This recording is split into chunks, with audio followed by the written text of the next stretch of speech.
What's happening, everybody? Justin, Bridgewater's finest on YouTube, Blockbuster_guy on Twitter, and welcome to week 4 of my weekly CFL football pick show for the 2025 CFL season and postseason, and it is a very important weekend. It is approaching Canada Day weekend, an important weekend in the CFL, and an important weekend for the nation that I call home. Happy Canada Day to all those who celebrate. As you can see, we're back in the regular digs this week because if you watched the first part of the Justin and Tyler Mid-Year Movie Awards, there's some weird stuff going on down that basement. Week 3 was unfortunately another kind of mixed bag for us. It's been a fairly slow start for my picks anyway in the CFL. 3-1 straight up and 3-1 against the spread. All of that is great. We're really kind of locking in here in the early part of the year, and I gave it all back on the totals. 0-4 on the totals. I've completely lost control of them, apparently. I don't really know what happened, and I've always been kind of slow on the totals. I'm not as good picking totals as a lot of other people that do this. But 1-10-1. So, I'm 8-4 straight up, and I'm 7-5 against the spread, and I should be celebrating those a little bit harder than I am, but it's tough to when I've only gotten one total right so far this year. No more negative self-talk. It's changing this week. Let's go. Had my first week last week in CFL Fantasy where I was below triple digits on the week. Only brought in 88.3 points. I think it was a little bit of a down week across the game entirely. Obviously there were still some big scores, but I think on average it was a bit of a down week for fantasy. 295.6 on the season so far, which means I'm averaging 98.5 points a week. I'm certainly not starving over here, but I definitely want to be averaging in that triple digits. I did drop 50 places overall in the overall rankings in CFL Fantasy down to 1,016th overall. The top 500, by the way, 327.4, and the top 250, 345.6. So I'm about 50 points off the pace for getting into the top 250. The drops weren't quite as bad in my two CFL Fantasy leagues. In CFL Central, I dropped 26 places down to 239 out of 1,194 entries, so that'll be well over 1,200 by the time this week kicks off. And in Christina Costable's league, I dropped 15 spots down to 119th out of 344. My MVP, and I did certainly have one in week 3, Alouettes receiver Tyson Philpott. 8 catches, 100 yards, and his second touchdown on the season. Good for a 2-4, 24 points. That sets us up for a Canada Day weekend slate of games that are as follows. The Edmonton Elks are in Winnipeg taking on the Blue Bombers. Montreal is in Hamilton Alouettes at Ticats. The BC Lions travel up to Regina to take on the Saskatchewan Roughriders.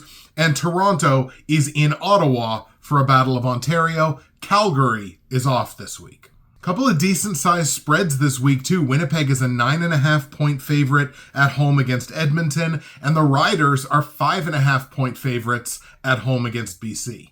So let's get started in that first game. Edmonton in Winnipeg. The Elks still seeking their first win on the season, dropping a 10-point decision last week against Montreal. That game was in Edmonton.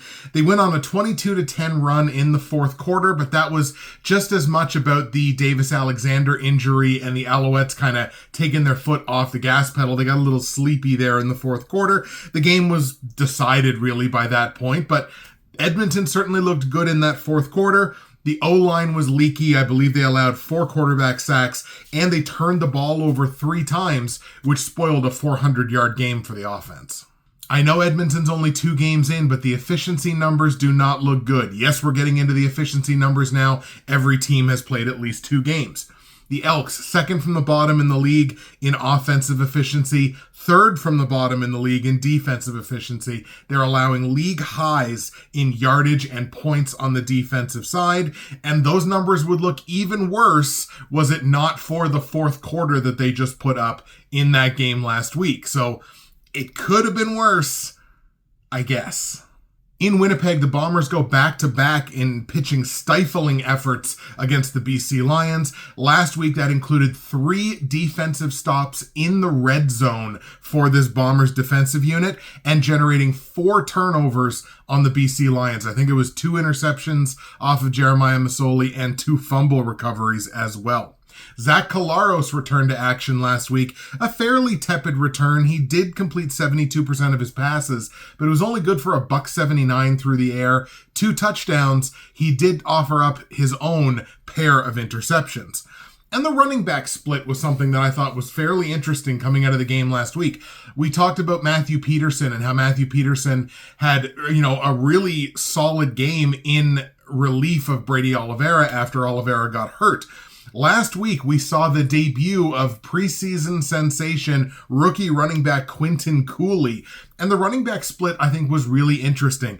Peterson out-carried Cooley 11-7. But when you look at the yardage, Cooley had 43, Peterson had 42.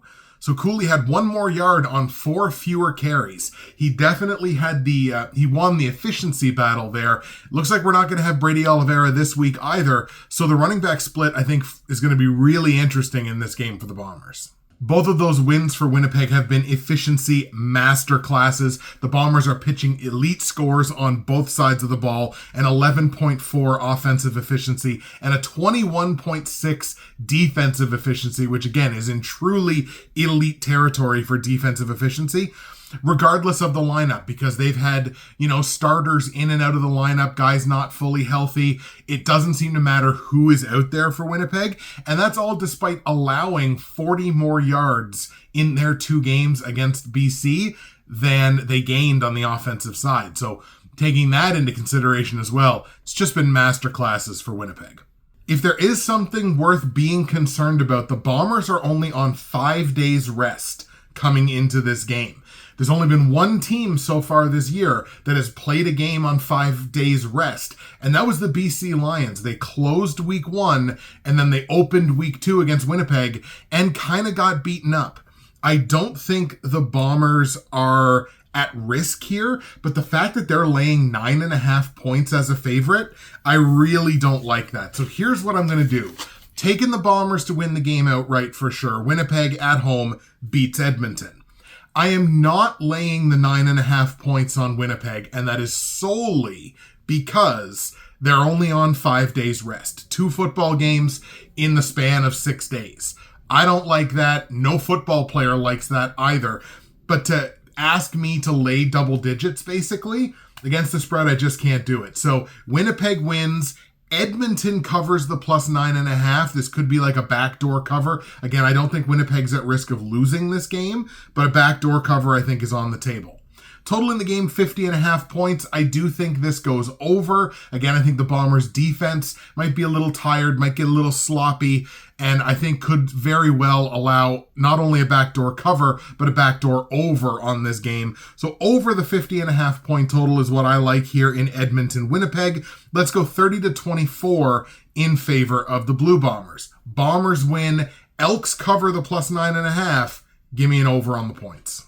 We go to Hamilton now, where the Ticats again play host to the Montreal Alouettes, and the Owls just keep cruising. They're off to a 3-0 start to start the season. Again, despite that pretty sleepy fourth quarter that they had against Edmonton, but all eyes here are going to be on Davis Alexander. He left that game last week, I think at the end of the third quarter.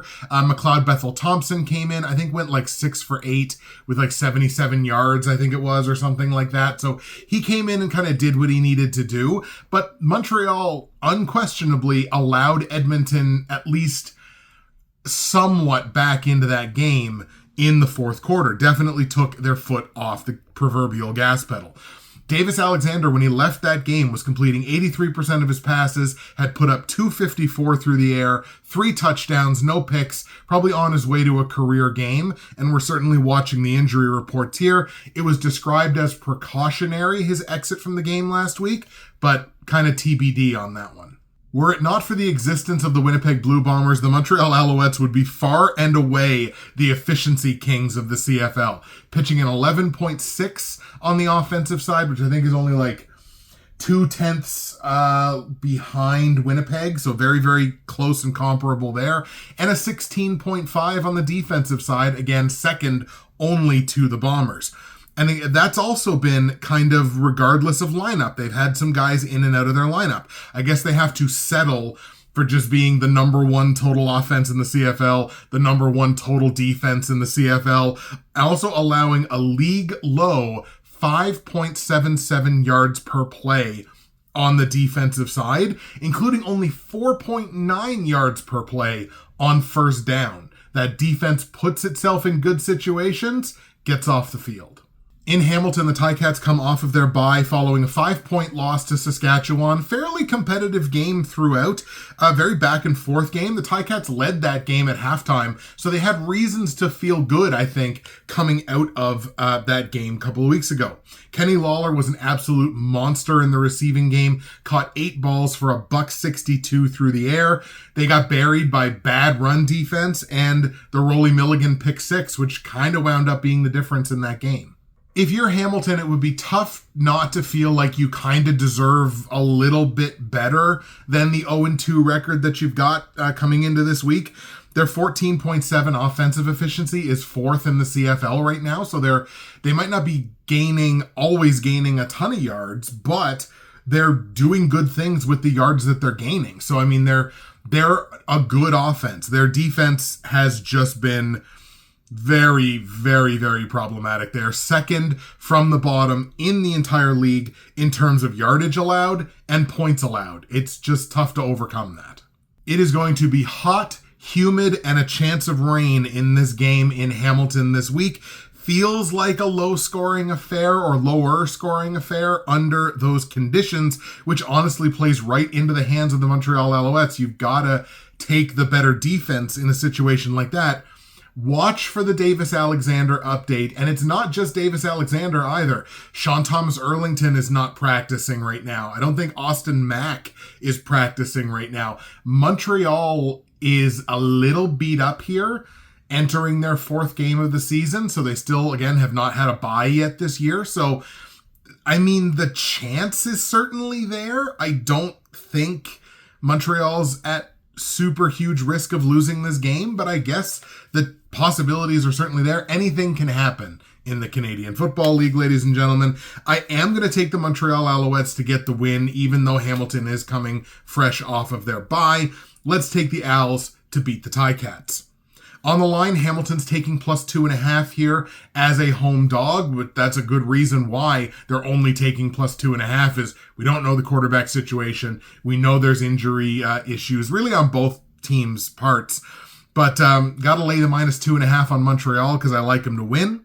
Total in the game set at 50.5. I feel strongly about this under given, I think the weather conditions there are going to be kind of conducive to fewer points. Let's go under the 50.5 point total. I'm going to go like 27-18, something like that. So Montreal wins. Montreal covers the -2.5. Give me an under on the point total. Third up, we've got the BC Lions in Saskatchewan taking on the Riders. The Lions dropped their 2nd straight game at the hands of the Winnipeg Blue Bombers last week. This was a 2-week stretch that displayed deep struggles for the BC Lions to run the football. Any non-Nathan Rourke runner of the football in those 2 games against Winnipeg put up 74 yards rushing on 21 carries and that many touchdowns. The Lions are, of course, not doing themselves any favors with the turnover ratio, where they sit at a -4 on the season and had 4 turnovers just last week. So far this season to date, the BC Lions are the CFL's least efficient offense, pitching an 18.1 offensive efficiency score. That is gross. And the 2nd least efficient defense, pitching only a 12.5. So the efficiency numbers are bearing out here that it's been a bunch of empty yardage for the BC Lions because they're the number 2 total offense in the CFL. They're getting a ton of yards. They're not doing anything with them. And the defense has basically been no bend, just break because they're the number 2 total defense in the CFL as well, but the efficiency is in the toilet. In Saskatchewan, the Riders walk off the Toronto Argonauts last week with a dramatic last-second kick return touchdown at the hands of Mario Alford, which has also, of course, is the game that has brought up some controversy, shall we say, on Twitter. Stop demonizing Luke Wilson for having opinions. Can we all agree on that? 2 thumbs up. Beautiful. I will never excuse any team for having 18 penalties under any circumstances. 18 penalties, 178 penalty yards. So almost averaging a 10-yard penalty every time you take a penalty. And that damn near punted that game. The Riders had no excuse to not win that game. And it took a Mario Alford kick return touchdown with 9 seconds left to win that game. And what do I lay that at the feet of? 18 penalties, 178 yards. It's undisciplined. There's no need for it. It's gross. And I don't know if I'm the only person that feels this way. The Riders feel like phantom unbeatens to me. And what I mean by that is they've got 3 wins. They're 3-0 no matter how you slice it. And good teams find ways to win. That's the old adage. And I'm not disagreeing with that. But it's been 3 one-possession wins against 3 teams in the East Division that I think everybody should feel like the Riders are better than. But it's been 3 close, yes, even Toronto, 3 close competitive football games with teams you should beat, probably by multiple scores, at least the way the season has started. I don't know. The Riders, they're a top 3 offensive efficiency team, so they're doing good things on the offensive side of the ball, and their defensive efficiency, I think, is like 5th. So it's like, okay, cool, 5th, you're kind of middle of the pack, but that 5th is a 13. It's not a good score. Over the course of a whole season, that should be like 7th. So it's not like their defensive efficiency has been good. It's just been kind of good relative to the rest of the league the way the season has started. I don't know. I know the record says 3-0. This doesn't feel like a 3-0 team to me. As a matter of fact, both of these teams' records feel moderately deceiving as far as I'm concerned. The Riders don't feel quite as good as 3-0 might say, and I don't think the Lions are necessarily as bad as 1-2 might say. 2 of those games were against the Bombers. It was kind of unfortunate early season scheduling. So the records, I think, are a little bit deceiving here on both sides. I think maybe the big X factor in this game is Nathan Rourke. And I don't know whether Nathan Rourke is going to play or not. And even if he plays, I don't know that he has his deep ball. In practice, everything he's throwing is short yardage, maybe medium yardage checkdowns. He's not throwing the ball deep because, of course, he's got that oblique injury. So even if he plays, does he have his deep ball? And if he doesn't have his deep ball, how much does that hinder this BC Lions offense? I've got to take Saskatchewan to win this game, even though Trevor Harris is also not practicing. So there's just all kinds of things going on that make this week difficult to predict. I've got to take the Riders, especially where they're at home. They're laying 5.5 points. I'm not going to do that. I'm hedging my bets in this one, taking the plus 5.5 on BC. Again, I don't think the Riders are as good as their record says. I don't think the Lions are as bad as their record says. So I'm going to hedge my bets here, take the Riders to win, but give me the plus 5.5 on BC. Total in this game set at 51.5 points. I guess I'll lean on an over here because, again, the defensive efficiency on both sides is not good. So, I mean, you could see some garbage scores here, some junky stuff that kind of just sends the number over. Over 51.5 points is where we're going to land here with BC and Saskatchewan. Give me like a 30-26. No reason to believe the Riders are going to change their stripes now. I expect this to be a close one-possession game like every other game they've had this season. So give me a 30-26 final. Riders win. Lions cover the plus 5.5. Give me an over on the 51.5 points. And the last game we're going to look at is the Toronto Argos in Ottawa taking on the REDBLACKS. So Toronto, of course, was on the wrong side of that Mario Alford walk-off kick return touchdown, which spoiled what I think was probably the first good game of the season for Nick Arbuckle. Multiple touchdowns, more touchdowns than interceptions. It was I think the first good game probably really that he's had all season long. And the Oilers, the Argos, the Argos spoiled that by taking 11 penalties for a $1.29 in penalty yardage. The sloppy arse game with the Riders, 11 penalties, a $1.29, and they only had 11 players on the field for the game-winning kick return touchdown. So it's a discipline issue, it's a coaching issue, it's an across-the-board issue, and Coach Dinwiddie is not happy. The Argos are currently pitching a league-worst defensive efficiency score of 11.4. This is a middling offense. It's literally like right, not even really in the middle of the pack in the league, a middle low in the pack on the offensive side, at least from an efficiency perspective, that is averaging league low yardage, league low points scored. Changes may indeed be coming as the head coach has not so veiledly threatened. Meanwhile, on Ottawa's side, the REDBLACKS win a sloppy ground and pound, rain-soaked game in Calgary, where the teams combined for 399 yards rushing on 56 carries. They only attempted 54 passes, so more rush attempts than pass attempts. Running back Daniel Adeboboye came out of this game as the offensive star, had 113 all-purpose yards, including the game's only touchdown. And maybe this win for the REDBLACKS under obviously poor circumstances, poor weather conditions, maybe this boosts their underachieving offense, which again is still playing without Drew Brown, just started their third different quarterback of the season. So I get why they're struggling on the offensive side. Their O efficiency number, 15.4, only good for 7th best in a league of 9. They're just a tough team to get excited about, I think. And that's kind of why I was leaning more on Calgary last week, because it's tough to get excited about the REDBLACKS right now, in part because I don't even know who the quarterback's going to be. Neither does anybody else. Supposed to be some more soggy field conditions this week, this time in Ottawa. It's going to be raining all day, basically right up to kickoff. Not a heavy rain, but it's going to be persistently raining all day. So this could be another game where you lean a little bit more on the ground game. And if you're doing that, the Argos are not running the ball very well at all. And Ottawa's just coming off a game they won specifically because they ran the ball pretty well. So I'm kind of playing a game of who's less of a tire fire in this one. I think it's the REDBLACKS. So I think we're going to go with Ottawa in this one. Let's take Ottawa at home to get the win over Toronto. On the line, the REDBLACKS are laying minus 2.5 points here as a home favorite. I like them to win. It's a small price to pay. Let's go ahead and lay the minus 2.5 on Ottawa. Total in the game set at 52.5 points. I gotta like the under here. Again, possibly some sloppy weather conditions.